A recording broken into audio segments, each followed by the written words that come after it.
All right, let's just jump right into this explainer. Today, we're taking a close look at the reality behind the tiny Himalayan kingdom of Bhutan. You know, it's that place famous for claiming to be the happiest country on Earth. We constantly hear about this utopian destination nestled right between Tibet and India, a nation that seems to operate on a completely different wavelength than the rest of the globe. But is it actually a flawless paradise? Or is the truth, a bit more nuanced? Today, we're going to break down exactly what happiness really means in Bhutan. But before we unpack how Bhutan actually functions, I want you to pause and ask yourself, if happiness was your country's prime currency, how rich would you be? Really think about how your own society measures success. For most of us, success is pretty much directly tied to our bank accounts, our job titles, our economic output, right? We live in a world totally driven by production. But what if your government literally measured its success by your emotional and spiritual well-being? Keep that in the back of your mind as we go through this. All right, moving into section 1, the happiness myth. You know, a great way to truly understand a culture is just by looking at its everyday food. Take the Bhutanese momo. It's the reigning dumpling of the Himalayas and pretty much the go-to everyday food. It's simple, reliable, and easily digestible, stuffed with mild shredded cheese and cabbage, or maybe minced beef, shallots, and a little MSG for that flavor kick. The momo is straightforward. But this culinary simplicity, it stands in stark contrast to the incredibly complex concept of their national happiness.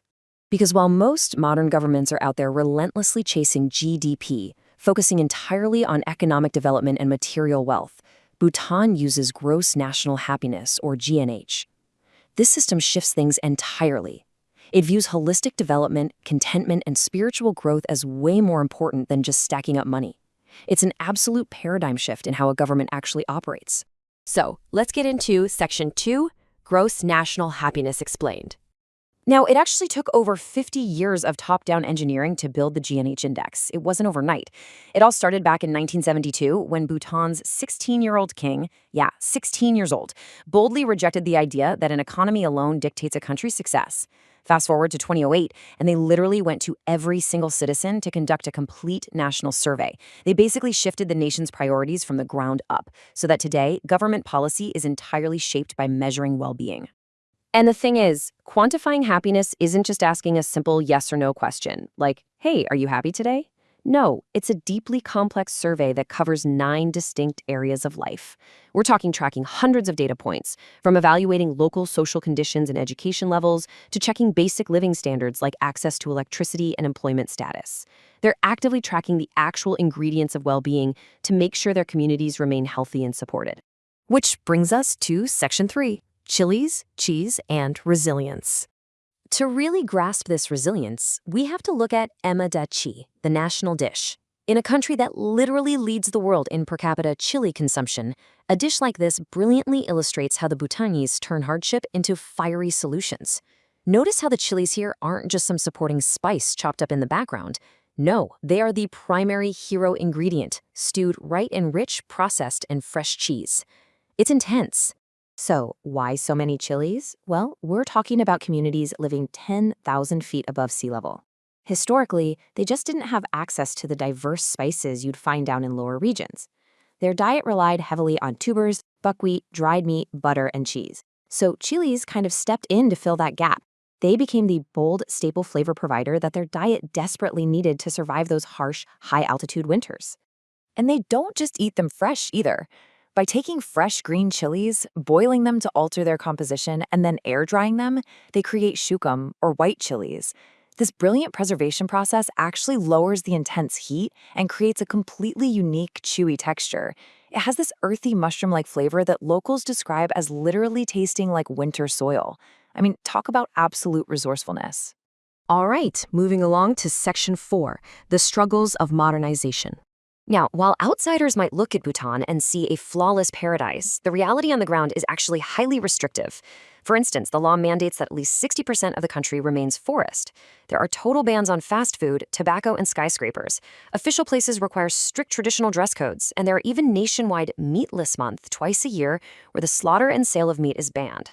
While these strict rules do successfully preserve tradition in the environment, they also severely limit modern job opportunities. And that's actually driving a lot of the youth to migrate to places like Australia in search of the modern life they're seeing on social media. This intense struggle to preserve identity and tradition is perfectly mirrored in Sikkim. It's a traditional Bhutanese air-dried pork belly that's hung in dark attics or basements, completely away from sunlight for months until it becomes leathery. It's a preserved meat dish that requires immense patience to prepare, and honestly, just as much patience to consume. Just look at the stark contrast here. On one side, you've got American bacon, salt-cured, thinly sliced, quick, easy, and fried to a uniform, crispy crunch. On the other side, Bhutanese sakam. It's completely salt-free, air-dried for months, and requires intense pressure cooking just to tenderize and rehydrate the protein. The result? A challenging, spongy, rubbery texture that is a lot like camel hump.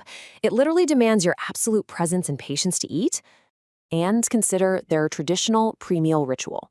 Before eating, they take a handful of plain rice, squish and spin it firmly in their hand, and rub it between both hands to clean off the dirt. This tactile, highly grounded approach to food shows exactly how deeply connected the Bhutanese are to the physical present moment. You aren't just rushing through a meal, you're literally feeling your food, cleaning your hands with it before you even take a bite. Finally, we reach Section 5, redefining the happiness scorecard. I really want you to consider this observation from Sonam, a veteran Bhutanese guide. He said, "I got a really good opportunity to travel with those billionaires, money in the bank, but they didn't have a time to eat with the family." This profound quote just hits the nail on the head. It highlights the massive flaw in the Western imaginary scorecard, where we constantly hustle for more wealth, but end up sacrificing the actual connections and time that bring meaning to our lives. So, a major takeaway from this explainer is that Bhutan doesn't claim everyone is always happy, because, well, that's totally unrealistic.